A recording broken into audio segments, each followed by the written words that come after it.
Nemo Karma, Finding a Soulmate, is a 1931 novel by Iwayan Gobia. It is the first Balinese-language novel. Plot: Nemo Karma opens with Pan Soedana, a widower who enjoys gambling and is deeply in debt. After his debt drives him to divorce his second wife, Men Tirta, Pan Soedana gives Pan Soekreni and Ubud his son, Soedana, to clear his debt. The novel then follows the life of Soedana, who spends his childhood working off his father's debt before running away, after he is rescued by the Men Soekarsi family. The novel begins to focus on interactions in the family. A neighbor, Pan Sanga, intends to arrange a marriage between his son Sanga and the Soekarsi's daughter, Soekarsi. The Soekarsi family refuses, and it is revealed that the young Soekarsi has fallen in love with Soedana. She marries her adopted brother. However, Soedana accepts the marriage only because he feels he has a debt of honor to the family. Meanwhile, Sanga is married to his distant cousin Wiri. However, Sanga becomes an abusive husband to the point that his father apologizes to Wiri for forcing her into the marriage. Sanga is then revealed to have fallen in love with Soedana's half-sister, Loa Tirta, known to him as Loa Ratna.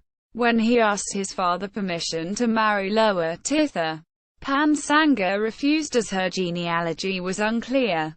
Eventually, Sanga divorces Wiri and goes looking for Loa Tirta. While looking in the forest, he meets with Soedana. The two eventually find her, but she has already married. Sanga leaves because he thinks that Soedana also wants to marry Loa Tirta. Afterwards, Soedana meets his stepmother. Influences: Inayom and Dharmaputra, a critic of Balinese literature, notes that the novel's author, the teacher Iwayan Gobia, may have drawn influence from existing Indonesian language novels as well as several Balinese language short stories, such as Made Pas X Parmadit and Ajam Mepilo. Themes: two main themes are prevalent in the novel, namely forced marriage and marriage for love, similar to Indonesian language works published during the period, such as Mira Ruslas Siti Nurbaya, 1922, and Abdul Muiz Salarasuhan, Wrong Upbringing, 1927. Nemo Karma depicts forced marriages as ending unhappily. In comparison, marriages for love are harmonious. However, unlike the above novels, Nemo Karma lacks a political message. Putra writes that the novel reflects the lower classes of Balinese people during the 1920s, including the tendency to gamble.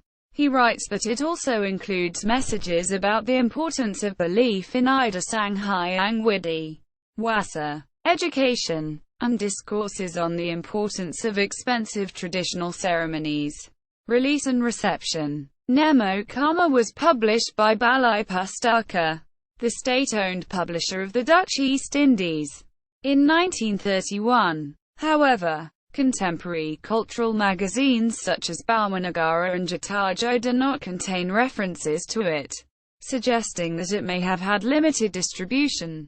The novel first became the subject of academic research in 1969, when literary researcher Nurab Bagus indicated that it was the first Balinese novel.